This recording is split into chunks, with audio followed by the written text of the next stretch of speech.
This season, we decided to launch the gallery space as a consistent gallery.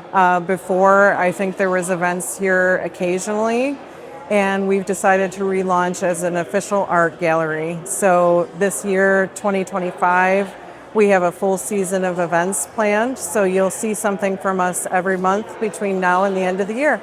We're starting out right now. We have Nick Selleck from the New York Times best-selling comic Heart and Brain. That goes to April 30th. He is kicking off our relaunch, and then from there we have this whole calendar of exhibits between now and the end of the year. I am a cartoonist. I create card games, and I developed a small comic convention called a Web Comic Con, and I like to just create new things. But I'm mainly a cartoonist.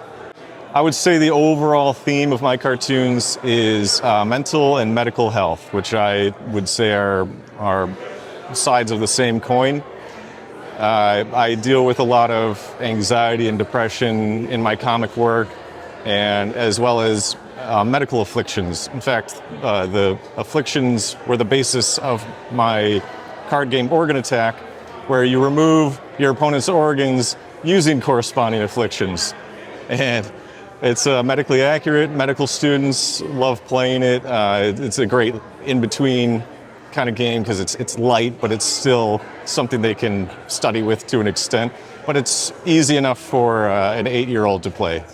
I think I like to take an empathetic approach to it, but my philosophy is that we are all dealing with these things in life. Our bodies fall apart, we all die, and I prefer to approach that with some humor.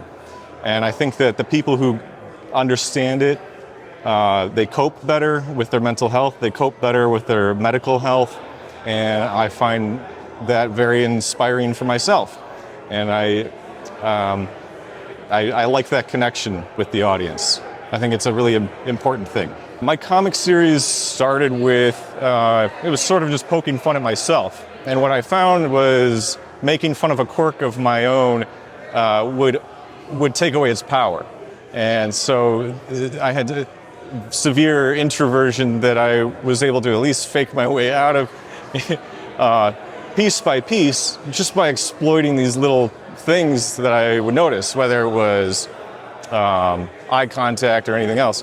And so I took it a step further. I started dealing with my anxiety and depression with that. Whether it was acute or chronic, I found that joking about it, laughing at myself, was really empowering. And that's what other people started to connect with as well. So a lot of my work, my comic work, revolves around the medical and mental health. I do have some that are sort of outside of that, but my main characters are a heart and brain. And the dichotomy is, as you might expect, the brain is pragmatic, and it's sort of what tells you you're supposed to do. And maybe that's a reflection of society or your parents or whatever. And then there's the heart. This is like the core of you that wants to be out. And not everybody is fully heart.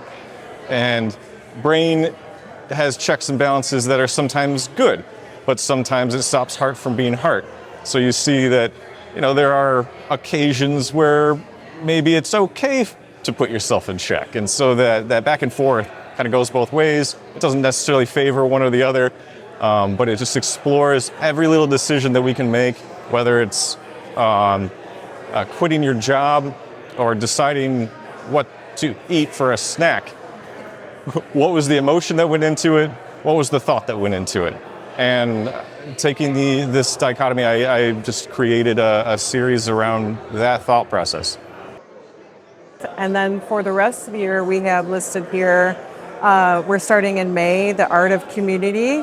That is a group exhibit with 15 different local Michigan artists, some from Hazel Park and the surrounding Detroit area, that'll each be exhibiting pieces for that exhibit.